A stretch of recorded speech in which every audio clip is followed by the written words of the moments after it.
looking at is you're basically looking at candles moving down, and then you're waiting to see if the candles are trying to form some sort of a support, right? So now when you have something like this, and then you can turn around and say, okay, you know what? We have a bullish trend. Candles made a high right over here, right? You have a high. So now there's a 70% chance that the price is going to retest that high, right? Now on the higher time frame, this move is going to look something like this. Let's say this is the 4-hour time frame. So this is what it's going to look like. So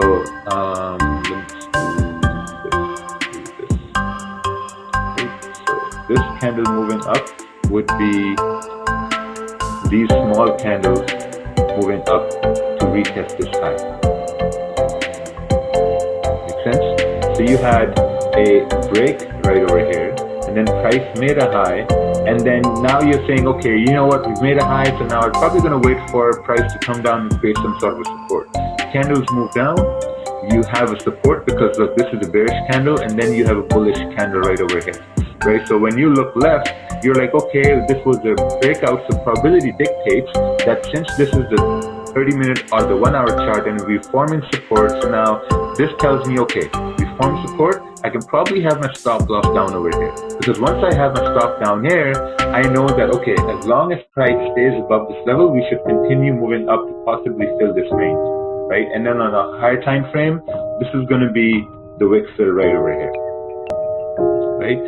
Some people ask me about wick fills, so that's how you gauge your wick fills, right? But sometimes there will be no retest. It happens. It's totally normal in the market because the market flows in its own ways. Like it depends on the volume, it depends on what's happening fundamentally. It also depends on whether there was some high volatility news or not, right? Because if you get no retest, that's okay, because your plan dictates that you're always going to look for a candle to form a support at a retest, and then you're going to enter your trade, right? You have to be very specific with your trades. It's very, very important.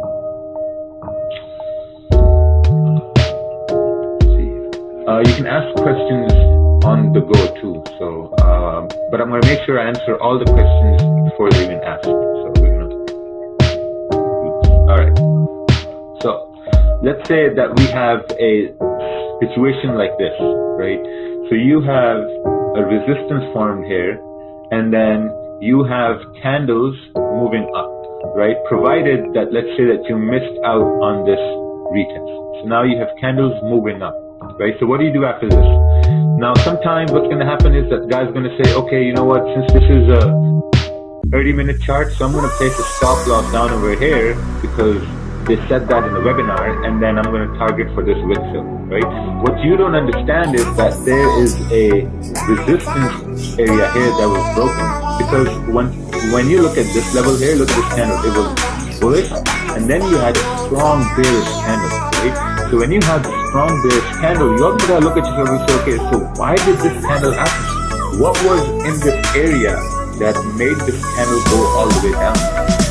Right? It was probably something strong. So now, what you gotta see is now, all you gotta do is you just gotta wait to see if the candles will actually come down to this area, because if they do, you have a higher chances, a very strong probability of the candles to continue moving bullish, right? Because we've made a high right over here.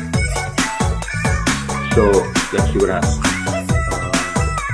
So you have this candle coming down here. So now what do you do?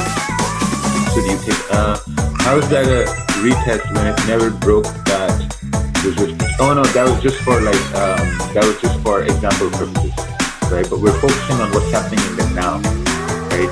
Now, what's happening here is that you have the candle coming down bearish. What most people will do is that they will take a buy right over here, right? They'll take a buy here.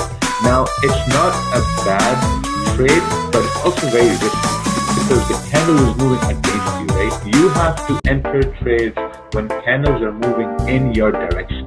If you're looking for buys, you want candles to move in bullish, right? If you're looking for sells, you want candles to move bearish, right? So now when you look at this, you're seeing that, okay, the candle is moving bearish, and when you look left, you see that, okay, it's coming into that zone. So what do? You have to wait.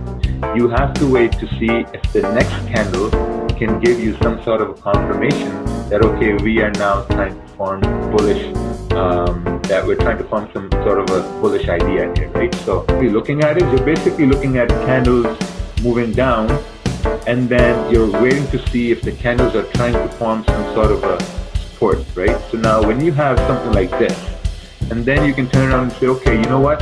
We have a bullish trend. Candles made a high right over here, right? You have a high.